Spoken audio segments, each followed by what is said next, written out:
سلامونه او نیکی هیلې دوستانو، که چیرته تاسو په صرافۍ کې کارمند یاستئ او یو حواله بل صراف ته استوئ، نو تاسو دا چارې په ایکسل کې هم سره کولی شئ او کولی شئ د یو هایپرلینک د لارې نه تاسو دغه پیام یا هغه حواله یو شمیرې ته ډایرکټ د ایکسل څخه واستوئ. د دې چارو تر سره کولو دپاره لومړی باید تاسو پیغام ولرئ په یو خانه کې، لکه څنګه چې دلته ما په کیو کالم کې لیکلی او همدا ډول په آر کالم کې ما دلته شمیرې لیکلي دي او دا پیغام چې دی د دې ټولې حوالې چې دی دا یو خلاصه ده. د ټولې نه تاسو دلته ګورئ چې احمد دلته اخیستونکی دی او جاوید دلته اخیستونکی دی او احمد دلته لیږدونکی دی او دا نیټه یې هم د دې ځای نه رااخیستې ده. که تاسو چیرته غواړئ چې دغسې پیامونه جوړ کړئ، نو دې په هکله باندې ما مخکې ویډیو جوړه کړې ده چې کانکټینیټ په نامه ده، زما پروفایل ته ورشئ، هغه وګورئ. او که چیرته تاسو په ایکسل کې شماره لیکل غواړئ او هغې مخ ته دغه مختاړې صفرونه نه راځي لکه دلته چې لیکل شوی دی، نو تاسو په دې هکله باندې هم ویډیو زما په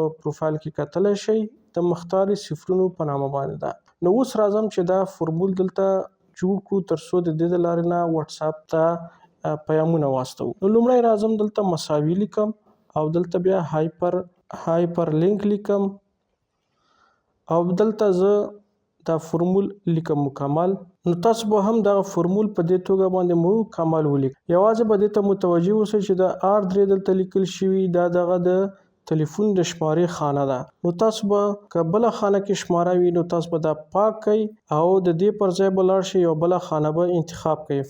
فرض مثال که دلته شماره وي دا خانه ورته انتخاب کئ. تاسو وګورئ چې دا خپله په آر 6 باندې تغییر شو. زه بیرته کنټرول زیډ وهم او دا همدا ډول دغه کیو 3 چې ده دا به داسې انتخاب کئ چې کومه خانه کې ستاسو پیغام وي هغه به ورته انتخاب کئ. فرض مثال که دلته ستاسو پیغام وي دا ورته انتخاب کئ. نو وګوره P3 یعنی دا د پی کالم دریمه خانه یې انتخاب کا. نو په دې ډول باندې زه بیرته کنټرول زیډ وهم. نو په دې ډول باندې تاسو کولی شئ چې دا فورمول جوړ کړئ او د دې د لارې نه پیغامونه واستوئ. نو دا پیغام چې اوس واستوم دا به د واتساپ داسې صفحه خلاصه کړي، یعنې تاسو ګورئ هماغه د خالد نه ولي ته د صرف ګټه داسې معلومات دي، هغه زه ورواستوم.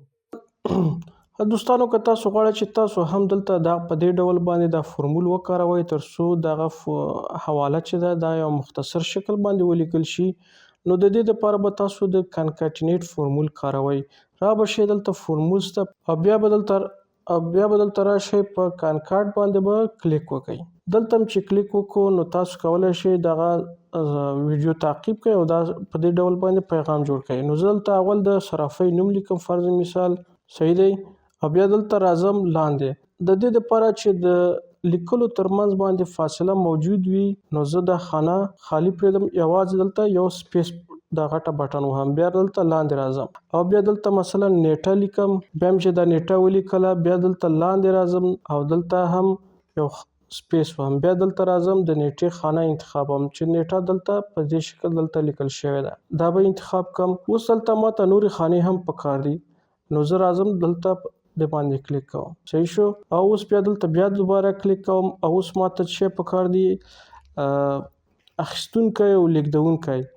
نو زه دلته کلیک کوم او دلته لیکم لیږدونکی او نقطې سر په سر، بیا دلته لاندې راځم بیا یو فاصله ورکوم، دا خانه ورته انتخابوم ارسال کننده یا لیږدونکی، صحیح شو.